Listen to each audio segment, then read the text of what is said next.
ज्यादातर नीट के student SN1 SN2 जानते हैं, फिर भी मार्क्स क्यों खो देते हैं, कभी सोचा है?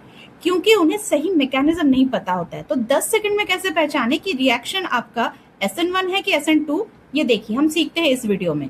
सबसे पहला, किसी भी रिएक्शन को देखिए, पहले आप उसके सॉल्वेंट पे ध्यान दीजिए। अगर सॉल्वेंट आपका पोलर प्रोटिक सॉल्वेंट है, प्रोटिक यानी वो सॉल्वेंट जिसमें से H+ रिलीज होता है, जैसे कि यहाँ पे क्या है, अल्कोहल, और साथ ही साथ वहां पे न्यूक्लियोफाइल अगर वीक है तो फिर वहां पे आप ध्यान दीजिए। अब उसका अगला अल्काइल हैलाइड कैसा है, वो अगर 3 डिग्री का है तो डेफिनेटली वो SN1 मैकेनिज्म को फॉलो करता है। लेकिन अगर आप सॉल्वेंट पे पहले ध्यान दे रहे हो, वो मिल रहा है एसीटोन। एसीटोन हमारा पोलर तो है पर उसमें से H+ रिलीज नहीं होता है, इसलिए हम उसे कहते हैं एप्रोटिक सॉल्वेंट। अब साथ ही साथ दूसरा स्टेप है न्यूक्लियोफाइल। देखिए न्यूक्लियोफाइल यहाँ पे क्या रिलीज होगा, OH- जो कि एक स्ट्रॉन्ग न्यूक्लियोफाइल है। अब आते हैं अल्काइल हैलाइड, वो कितने डिग्री का है, 1 डिग्री का है। तो यहाँ पे कौन सा मैकेनिज्म होगा, SN2। इन बातों पे ध्यान दीजिएगा। तो सबसे पहले आप रिएक्शन को आइडेंटिफाई कीजिए, SN1 और SN2, फिर हम उस पे बेस्ड क्वेश्चंस को कर सकते हैं। तो पहले हम इस क्वेश्चन में आते हैं।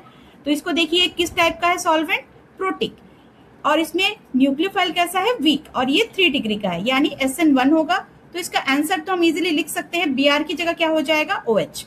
ठीक है, और इसमें क्या होगा, ये है हमारा एप्रोटिक पोलर सॉल्वेंट, और हमारा न्यूक्लियोफाइल कैसा है, स्ट्रॉन्ग, 1 डिग्री है, SN2 है, तो यहाँ पे सिर्फ Br हटेगा और OH लग जाएगा।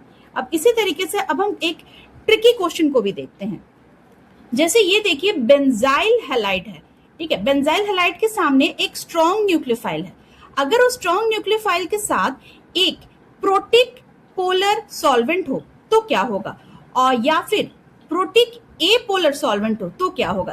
क्योंकि यहाँ पे आपको बेंजीन दिख रहा है, जब भी मेरा ये ब्रोमीन निकलेगा इस पे आएगा प्लस चार्ज, और इस प्लस चार्ज को बेंजीन क्या करेगा, रेजोनेंस से स्टेबल करेगा। और जहां पर भी रेजोनेंस की स्टेबिलिटी की बात आती है वहां पे कार्बोकैटायन बनने की चांसेस आती है। और कार्बोकैटायन कहाँ बनता है, जहां पे 2 स्टेप में रिएक्शन होता है, और 2 स्टेप में कहां पे रिएक्शन होता है, SN1 पे। ठीक है, 2 स्टेप में रिएक्शन होगा SN1 पे, तो यहाँ पे तो रेजोनेंस स्टेबलाइज्ड हो सकता है। तो अगर हमने ये वाला यानी कि पोलर सॉल्वेंट ले लिया तो यहाँ पे फेवर होगा SN1। लेकिन हमने अगर ले लिया ए पोलर ए प्रोटिक सॉल्वेंट तो फेवर हो जाएगा यहाँ पे SN2। तो ध्यान रखिएगा, अगर आपके पास बेंजाइल हैलाइड है तो सॉल्वेंट क्या है, न्यूक्लियोफाइल क्या है, स्ट्रॉन्ग न्यूक्लियोफाइल, और हमारा पोलर सॉल्वेंट फेवर करेगा SN1 इस केस में। और अगर स्ट्रॉन्ग न्यूक्लियोफाइल के साथ ए प्रोटिक सॉल्वेंट है तो फेवर करेगा SN2। Is that clear? अब आते हैं हम नीट के कुछ PYQ 2024 से लेकर 23 का क्वेश्चन। ठीक है, सबसे पहले हमें क्या ध्यान देना है, सॉल्वेंट। सॉल्वेंट क्या है, वाटर। वाटर क्या होता है, पोलर प्रोटिक सॉल्वेंट। डन। अगला हम क्या देखेंगे कि हमारा न्यूक्लियोफाइल कैसा है। भाई न्यूक्लियोफाइल तो यहाँ पे स्ट्रॉन्ग है, ठीक है। अब देखेंगे हम अल्काइल हैलाइड क्या है, ये हो गया 3 डिग्री। 3 डिग्री यानी कार्बोकैटायन बनेगा। कार्बोकैटायन यानी 2 स्टेप में रिएक्शन होगा। 2 स्टेप में रिएक्शन होगा तो यहाँ पे मैकेनिज्म कौन सा होगा, SN1। ठीक है, अब यहाँ पे प्रोडक्ट तो इजीली बना सकते हैं, ब्रोमीन की जगह क्या लगा देना है, OH। पर अगर आपको मैकेनिज्म अगर आपको निकालना है तो इसी मेथड से आपको निकालना है। अगला क्वेश्चन देखिए, इसमें फिर से आप देखिए सॉल्वेंट कौन सा है, एसीटोन। एसीटोन यानी पोलर ए प्रोटिक सॉल्वेंट जिसमें से H+ रिलीज नहीं होता है। अगला हम देखेंगे न्यूक्लियोफाइल कैसा है, स्ट्रॉन्ग न्यूक्लियोफाइल है। अल्काइल हैलाइड कैसा है, 1 डिग्री का है, यानी यहाँ पे क्या फेवर होगा, SN2। प्रोडक्ट में क्या कीजिएगा, ब्रोमीन हटाइए, आयोडीन लगाइए, बस खत्म। मैकेनिज्म आइडेंटिफाई करना अच्छे से सीखिए।